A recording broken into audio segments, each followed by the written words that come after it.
This recent episode of Helluva had the IMP gang returning to the Greed Ring, making this the first time we've returned to another ring outside of the Pride Ring itself, where the characters all live and do their business. Today, we're going to break down all the new information we got about the Greed Ring and what it says about the culture of greed. My name is Deepcut, hit that subscribe button, and let's dive into it. The first time we went to the Greed Ring, we really only saw one part of it, Lululand, with the only thing beyond that we see being the generic city skylines in the area surrounding Lululand. We of course saw throughout the theme park references to Mammon, who we know to be the prince of the Greed Ring, with greed being the sin that he embodies. Lululand was the perfect introduction to Mammon as a character, and really to the Greed Ring as a whole, because it highlights exactly what Mammon stands for in the battle for money. Lululand is of course a ripoff of Lulu World, a theme park run by Lucifer in the Pride Ring, something not seen in either of the shows yet, but alluded to in this early episode by Octavia, as well as various signs posted around the park. Lululand was representative of what Mammon's business model is, which is anything that is profitable. The other princes have authentic passions that they chase and use their resources to make possible, even if at the expense of the lower demons, but Mammon specifically seems to be trying to rip off these other princes. Lucifer apparently tried to sue Mammon for trademark infringement, but due to the letter of the law, even Lucifer couldn't stop Mammon from running this theme park that is clearly a ripoff of his. Even RoboFizz is something used to rip off Osmodius' success in finding the real Fizzaroli. The RoboFizzes are designed as love bots for personal use sold by Osmodius, but in order to make money, Mammon has employed one as an entertainer the way Ozzy employs the real Fizzaroli at his club, though with the Safe for Kids performance at Lululand, of course. However, this really was just one small look into the Greed Ring, and thanks to the new episode, we got to see a lot more about how the culture and society actually works there, with a lot of it being built on crime and big business, it seems. The first place we get a look at is the elevator hangar that the gang's helicopter flies out from. I mentioned this in a previous video, but for those who missed it, this really does confirm that there is an elevator system that physically connects the rings that are stacked on top of each other, as opposed to what some fans still held on to, the idea that the elevator was more of a dimensional transport service. Instead, the helicopter seems to have picked the gang up in Pride, flown them to the elevator system we saw from episode 7, and was lowered down in a special tube system alongside it that allows for flying vehicles before flying off again in the Greed Ring.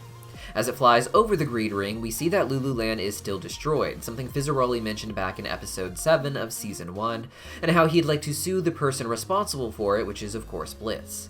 In season 1, the cities in the background seemed no more run down than the buildings of Imp City, but here they seem a lot more run down and overpolluted by the nearby factories. We know from Moxie's flashback that this has always been the case for parts of the Greed Ring, but it seems like things have gotten worse since the closure of Lululand. As a tourist destination, the entire city surrounding it would benefit from vacationers like Millie's family, not just the theme park itself. Without that genuine source of income, as well as a safe way to launder their dirty dealings, things have gotten so bad that even Moxie's father seems to be struggling, and who knows how his various works may have been connected to Lululand. Mammon, as the Prince of the Greed Ring, is in charge of the Banks of Hell and the currency of Hell, souls, on which Mammon's face is depicted. An easy way to get rich in this position is through loans. However, even in Hell, some laws do seem to exist to protect demons from getting loans with too high an interest rate that they can't possibly pay back. This, however, would not scare a prince like Mammon, because the lower the interest rate is by law, the higher he can charge an illegal interest rate through networks he sets up with his demonic loan sharks. Many fans expected these sharks to be natives to the Envy Ring, which is ruled by Leviathan, famously known as a biblical sea monster. As such, fans expect that ring to be entirely an ocean and feature sea-based demons. That being said, Envy can still end up being ocean-based, with there still being oceans in other rings of Hell, however, and in episode 3 of Helluva, Blitz claims the nearest ocean from where they are in the Pride Ring is 3 rings down. Based on the order of the rings, that would be the Greed Ring.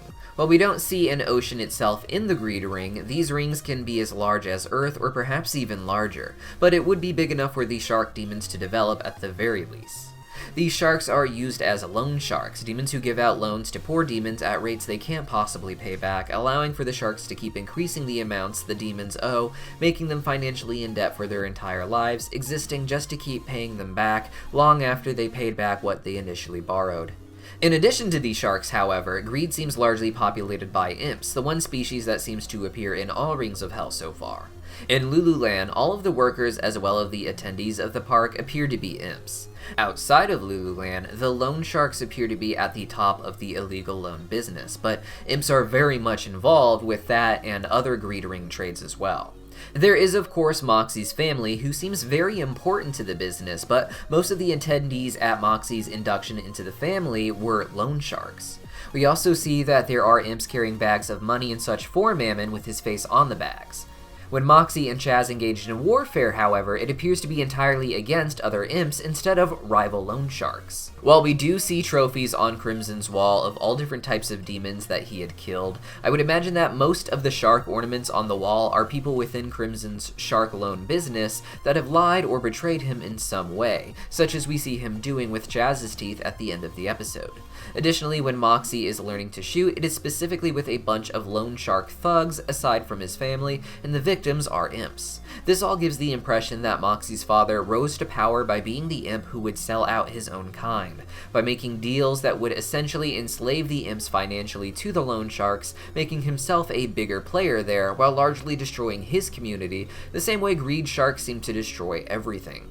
While enslaving the imps appears to have been part of their plan to extract as much wealth out of Hell as they can, they of course aren't going to stop with just them, and Crimson is just one piece in Mammon's plan for owning all of Hell's wealth.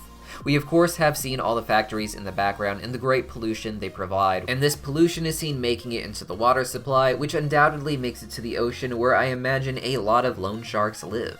In the end, greed is a sin that corrupts things to their core. It is about extracting as much as you can out of something instead of maintaining its balance, so that when everything is destroyed, you already have all of the wealth and can easily use that to control what little resources and people remain.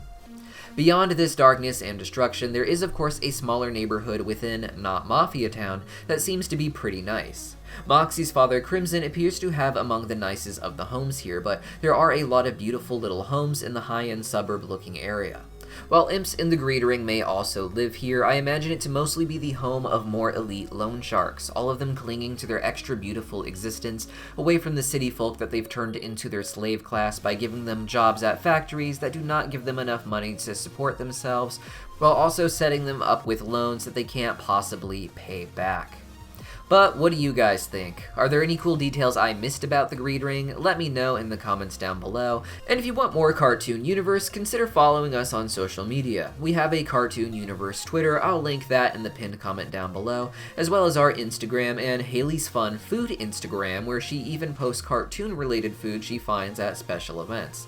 Check them out, and I'll see you guys next time.